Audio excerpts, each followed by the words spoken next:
ഇന്ന് ഞാൻ ബ്രെഡ് കൊണ്ട് വൈറലായ ഒരു ഐറ്റം ഉണ്ടാക്കാൻ വേണ്ടി പോയിന്ന്. അമ്മ സ്കൂളിൽ നിന്ന് വരുമ്പോൾ അമ്മക്ക് കൊടുക്കാൻ വേണ്ടിയിട്ടാണ് ഉണ്ടാക്കുന്നത്. എനിക്കിത് തിന്നാൻ പറ്റില്ല, കാരണം ഞാൻ ഡയറ്റിലാണ്. അപ്പൊ ആദ്യം തന്നെ ബ്രെഡിന്റെ സൈഡിലെ 4 ഭാഗവും മുറിച്ച് മാറ്റി, ആ കരിഞ്ഞ ഭാഗം. അത് കഴിഞ്ഞിട്ട് അമ്മ ഞാൻ വീട്ടിൽ നിന്ന് ഉണ്ടാക്കുന്ന ഈ പാനിലിട്ട് ബ്രെഡിന്റെ ഒരു ഭാഗം പൊരിച്ചെടുത്തു. അങ്ങനെ അത് ചൂടായി വരുമ്പോൾ അതിന്റെ മേലെ വേറൊരു ബ്രെഡും കൂടി വെച്ച് കൊടുത്തു. അപ്പൊ ഞാൻ കുറച്ച് നേരം ആലോചിച്ചുകൊണ്ട് നിൽക്കുമ്പോൾ കുറച്ച് നല്ലോണം പൊരിഞ്ഞു പോയി ബ്രെഡ്. എന്നിട്ട് അത് സൈഡിലേക്ക് മാറ്റി വെച്ച് ആദ്യം എണ്ണ പരട്ടി അതിന്റെ മറ്റേ ഭാഗവും പൊരിച്ചെടുത്തിട്ടുണ്ട്. അത് കഴിഞ്ഞ് നമ്മൾ അടുത്ത പരിപാടി എന്ന് പറയുന്നത് 1/2 ഗ്ലാസ് പാലിൽ പഞ്ചസാര ഇട്ടു 2 സ്പൂണ്. എന്നിട്ടാകുമ്പോൾ ഞാൻ അത് ബ്രെഡിലേക്ക് കുറച്ചായിട്ട് അത് കുടിക്കുന്നത് പോലെ ഒഴിച്ചു കൊടുത്തു. അപ്പൊ പാല് മൊത്തം ബ്രെഡ് കുടിക്കണം. എന്നിട്ടാകുമ്പോൾ മറിച്ചിടാൻ വേണ്ടിയിട്ട് മൽപ്പിടുത്തം നടത്തിക്കൊണ്ടിരിക്കുന്നത്. മറിച്ചിടുമ്പോൾ ബ്രെഡ് എന്തായാലും പൊട്ടാൻ വേണ്ടി പാടില്ല. എങ്ങനെയല്ലോ ഞാൻ മറിച്ചിട്ട് വേറൊരു പാത്രത്തിലേക്ക് മാറ്റി വെച്ചിട്ടുണ്ട്. എന്നിട്ട് അതിന്റെ മേലെ മഞ്ച് പൊടിച്ചത് ഇട്ട് കൊടുത്തു.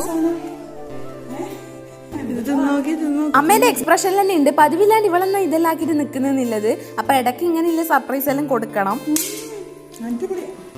അടിപൊളിയുണ്ടോ? അപ്പൊ വീഡിയോ ഇഷ്ടപ്പെട്ട ചാനൽ സബ്സ്ക്രൈബ് ചെയ്യാം.